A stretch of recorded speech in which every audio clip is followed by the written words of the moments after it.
Assalamualaikum warahmatullahi wabarakatuh. Kali ini kita mau bahas salah satu emiten yang sedang mengalami penurunan cukup fantastis ya di bulan kemarin atau di bulan ini, yaitu gudang garam ya. Kita kasih judul ada apa dengan gudang garam. Nah, disclaimer dulu sebelum kita ulas tentang emiten gudang garam, ini adalah murni hanya untuk sharing pendapat saja, tidak ada tujuan untuk mengajak menjual atau mengajak membeli emiten gudang garam ini. Dan karena kami tidak ada hubungan atau afiliasi apapun ya, jadi ini pure murni untuk berbagi opini saja. Nah, kalau kita lihat ya saham gudang garam, Anda bisa googling juga, di bulan Juli Agustus ini mengalami penurunan yang sangat dahsyat ya. Kalau kita lihat di chart sebelah kiri itu, kalau kita masuk pada year to date ya atau YTD itu terlihat bahwa chartnya itu tiba-tiba ngedrop atau turun ke bawah cukup tinggi ya. Nah, jadi saham yang semula nilainya 30.000, 31.000, 32.000 ini turun menjadi 25 ribuan. Nah, ada apa dengan gudang garam? Nah, kita akan lihat berdasarkan perspektif dari laporan keuangan. Nah, tentu ini hanya opini, bisa juga ada hal-hal lain yang mempengaruhi, kita tidak tahu. Tapi ini menurut kami atau pendapat kami saja dari laporan keuangan seperti apa, sehingga memiliki kecenderungan berdampak atau mungkin berdampak pada kinerja sahamnya. Nah, kalau kita lihat laporan keuangannya secara aset ya, kita lihat dibandingkan 31 Desember yang lalu, asetnya mengalami penurunan sekitar 3 triliun rupiah ya. Nah, kalau kita lihat di aset lancar dan aset tidak lancar, bahwa terjadi pengurangan pada bagian persediaan ya. Persediaan ini bisa jadi persediaan tembakau, persediaan rokok, atau mungkin barang-barang produksi lainnya. Yang awalnya 47 triliun menjadi 43 triliun. Nah, kemudian juga PPN dibayar di muka itu turun. Yang awalnya 4,4 triliun, sekarang 500 miliaran. Nah, tentu menurut saya kalau ini pendapat pribadi ya, kalau persediaan turun ini kita berpikir bahwa bisa jadi semakin banyak yang mengkonsumsi atau semakin banyak yang membeli produk dari gudang garam karena persediaan akan menurun. Ini terlihat pula juga dari piutang pihak ketiganya yang menurun dari 2,7 triliun menjadi 2,1. Artinya piutang-piutang senilai 600 miliar bisa tertagih seperti itu. Nah, cuman kita harus lihat juga apakah benar 600 miliar itu tertagih atau malah dihapus buku. Nah, itu nanti bisa dilihat detail pada bagian detail laporan keuangan. Nah, kita nggak bahas di sini. Kita hanya lihat secara besaran ya. Jadi asetnya menurun ya, seperti itu. Nah, yang kedua dari sisi liability atau pasiva, kita lihat bahwa outstanding utang dari gudang garam ini mengalami penurunan. Yang awalnya 9,9 triliun menjadi 7,4 triliun. Nah, ini menurut saya bagus. Karena pengurangan pokok ini akan mengurangi beban keuangan dari perusahaan. Ya. Nah, kemudian utang cukai, PPN, dan pajak rokok juga mengalami penurunan yang awalnya 16 triliun menjadi 11 triliun. Ini menurut saya juga bagus. Ya. Nah, kemudian yang naik itu adalah liability jangka pendek lainnya. Nah, ini mungkin perlu dilihat liability jangka pendek lainnya itu apa.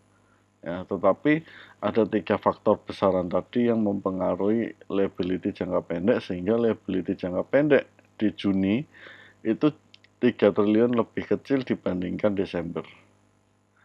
Nah, kemudian kalau kita lihat liability jangka panjang, sepertinya tidak ada perubahan atau pergerakan yang cukup signifikan ya, sehingga kita tidak perlu terlalu deep dalam melihatnya.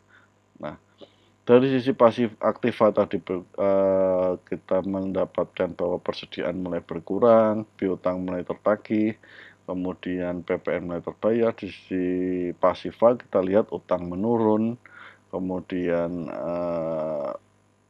utang PPN juga menurun, utang bank menurun. Nah, ini saya pikir sesuatu yang harusnya positif dari sisi neraca. Ya, artinya lebih sehat lah. Nah, tapi kita tidak bisa melihat dari satu sisi neraca saja. Kita juga harus melihat dari sisi yang kedua adalah laporan laba rugi. Nah, nanti yang ketiga adalah arus kas ya, bisa dari arus kas operasional, arus kas investasi, dan arus kas pembiayaan. Tapi kali ini kita mau lihat dulu di sisi laporan laba rugi. Revenue di bulan Juni lebih tinggi ya, lebih tinggi dibandingkan dengan Desember ya, 61 triliun dibandingkan Desember 60,5 triliun, artinya naik ya, naik hampir 1 triliun ya. Namun di sini terlihat laba brutonya lebih kecil, berarti ini ada kenaikan HPP yang lebih tinggi ya. Harusnya laba brutonya juga lebih tinggi kalau revenue-nya naik. Nah, ini sepertinya ada sedikit miskalkulate atau mungkin hal yang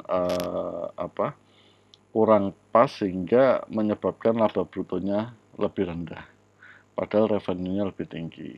Nah, kemudian di bagian pendapatan operasional atau pendapatan lainnya, beban usaha dan sebagainya, kita lihat sebenarnya tidak terlalu berdampak, tetapi yang sedikit naik itu adalah beban usaha. Kita lihat ya, beban usaha sepertinya naik. Ini mungkin wajar ya, karena mungkin baru selesai COVID. Yang kedua adalah untuk mendongkrak revenue ya, beban usaha meningkat.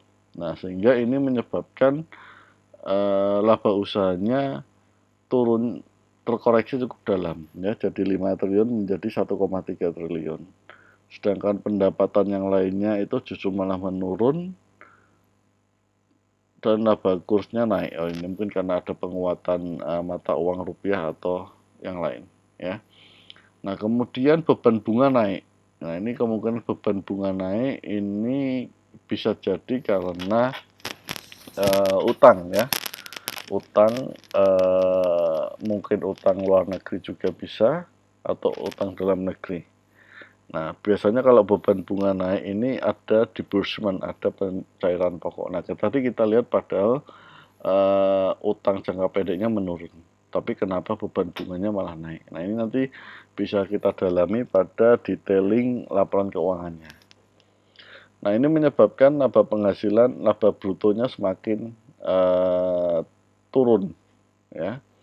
Kemudian di finalnya adalah laba bersih atau laba di mana dibandingkan dengan Desember labanya jauh menurun di bawah 50% ya, yaitu 956 miliar. Sedangkan laba di tahun kemarin adalah 2,3 triliun. Nah, kalau kita analogikan, katakanlah laba di semester pertama itu adalah 900,5 miliar, maka kalau kita anggap stagnan dan pro rata, bisa jadi laba di akhir tahun Gudang Garam itu mencapai 1,8 atau 1,9 triliun, tetap masih di bawah. Nah, nanti tinggal strategi di semester keduanya apakah bisa mendongkrak laba atau tidak. Nah, saya pikir penyebab penurunan dari nilai saham Gudang Garam itu ada banyak faktor, tapi bisa jadi faktor dari terbitnya laporan keuangan ini menurut investor prospeknya menjadi kurang menarik lagi, atau mungkin nilai valuasi Gudang Garam menjadi terlalu mahal. Karena apa? Karena dibandingkan dengan laba dan dibandingkan dengan kinerjanya itu menurun, sehingga valuasinya harus terkoreksi. Nah, makanya itu terjadi penurunan harga. Tapi kembali itu hanya satu dari sekian faktor yang mungkin mempengaruhi, kita tidak pernah tahu pasti yang bisa mempengaruhi nilai saham itu apa. Karena banyak juga faktanya perusahaan dengan laba yang cukup kecil itu malah mengalami kenaikan saham yang cukup besar. Ya, artinya kita tidak pernah tahu lah terkait dengan hal itu. Tapi yang bisa dipastikan, jika kinerja perusahaan semakin membaik, semakin kuat, itu cenderung dalam jangka panjang nilai sahamnya akan mengikuti. Nah, saya pikir itu yang kita mau sampaikan. Mudah-mudahan apa yang kami sampaikan atau pendapat kami bisa diterima atau mudah dipahami.